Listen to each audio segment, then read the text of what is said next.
எல்லாருக்கும் வணக்கம். எல்லாரும் அப்படி இருக்கிறீங்க? நாங்க நல்ல சுகமா இருக்கிறோம்.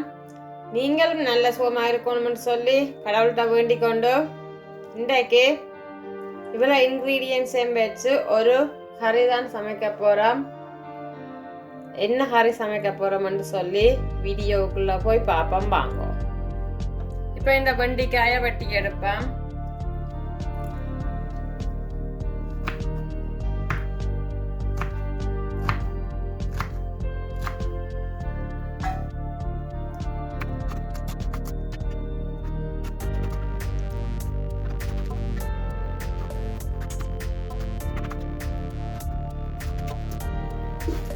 வெண்டிக்காய் வெட்டி எடுத்தாச்சுது.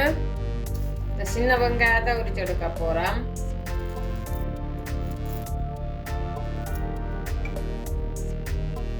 இப்ப நாங்க இந்த கறிக்கு மசாலா கொஞ்சம் அடிச்செடுக்க போறோம். கொஞ்சம் மிளகு ஒரு கரண்டிக்கு குறைவா மிளகு எடுத்திருக்கிறேன். மிளகு வந்து அடிபட்டுட்டுது. இதுக்குள்ள ஒரு துண்டு இஞ்சி போடுறேன். இதை முடிச்செடுப்பேன். 3 உள்ளிப்பல்லு, 5 பச்சை மிளகாய். இது மிளகு, இஞ்சி, உள்ளி, பச்சை மிளகாய் இடி பட்டுட்டுது. இதுக்குள்ள உடைச்சி வச்சிருக்கிற சின்ன வெங்காயத்தையும் போட்டு இடிக்க போறேன். இப்போ வெங்காயம் முடிவட்டுது. எல்லாம் சேர்த்து மிக்ஸ் பண்ணி ஒரு கடிச்சிட்டேன். இது இருக்கட்டும் ஒரு பக்கத்தில். வெண்டிக்காயை கொஞ்சம் பொரிச்செடுக்க போகிறேன். அதுக்கு சட்டி வச்சிருக்கிறேன். ஹீட் ஆகட்டும். என்ன ஹீட் ஆகிட்டு இதுக்குள்ள இதை போட்டு பொரிச்செடுப்பேன்.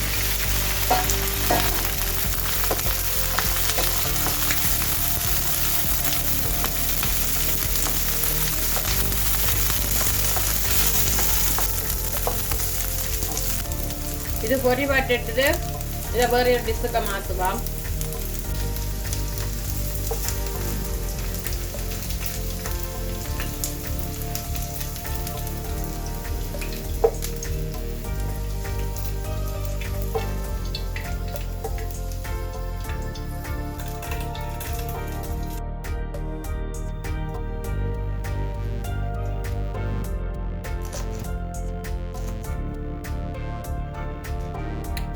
மிளகாய் வெட்டிட்டோம்.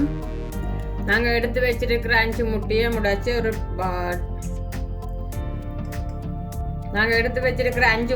எடுத்து உடைச்சி வைப்போம்.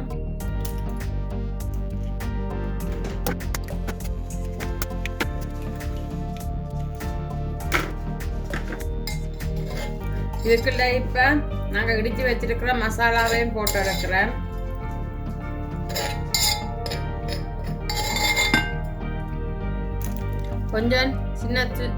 கொஞ்சம் சின்ன சீரகத்தூள் போடுறேன். உப்பும் போடுறேன். இதை மிக்ஸ் பண்ணி எடுப்பேன்.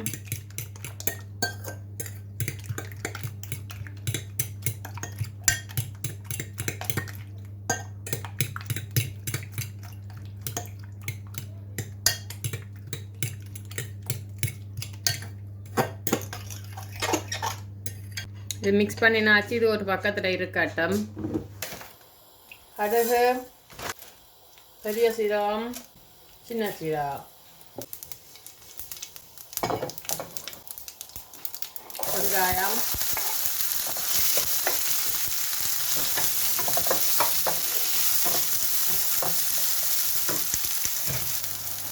பச்சை மிளகாயும் இப்போ சேர்க்கிறேன். கருவேப்பிலையும் சேர்க்கிறேன். இதுக்குள்ள கொஞ்சம் உப்பு சேர்க்கிறேன். கொஞ்சம் ஏன்னா அது மெட்டதுக்கு போட்டுட்டான்.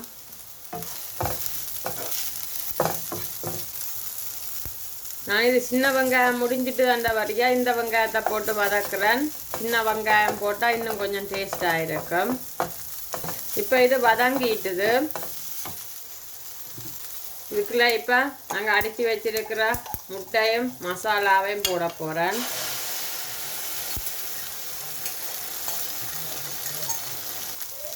அதோட கொஞ்சம் சில்லி சில்லி பவுடர், மஞ்சள் தூள்,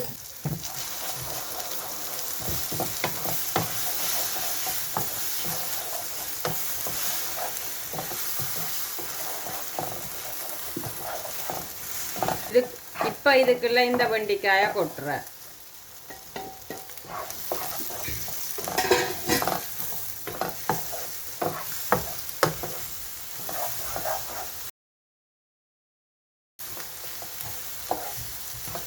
இது வந்து சரியான உரைப்பாக இருக்கும். உரைப்புக்குரிய வேணுமென்னு சொன்னால் மிளகாய் இதெல்லாம் குறைச்சி எடுக்கலாம்.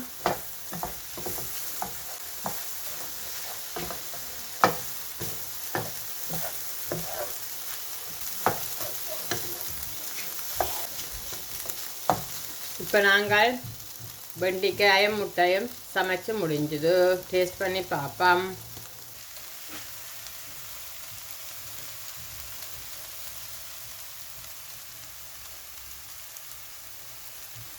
இதுக்குள்ள கொஞ்சம் கூட வெண்டிக்காய் போட்டால் இன்னும் நல்லா இருக்கும். இன்னிட்ட இவ்வளோ வெண்டிக்காய் என்னன்னு இருந்தது, அதால் கொஞ்சமாக இருக்குது.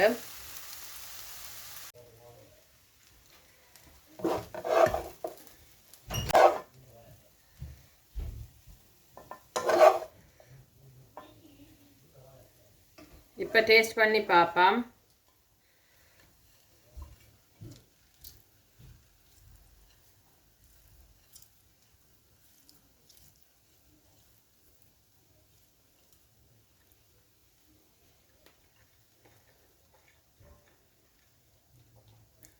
நல்ல ஸ்பைசியாகவும் இருக்குது. அதே போல் வெண்டிக்காய் இந்த டேஸ்ட்டே இல்லை, இது டிஃப்ரெண்ட்டாக டேஸ்ட் பண்ணுது.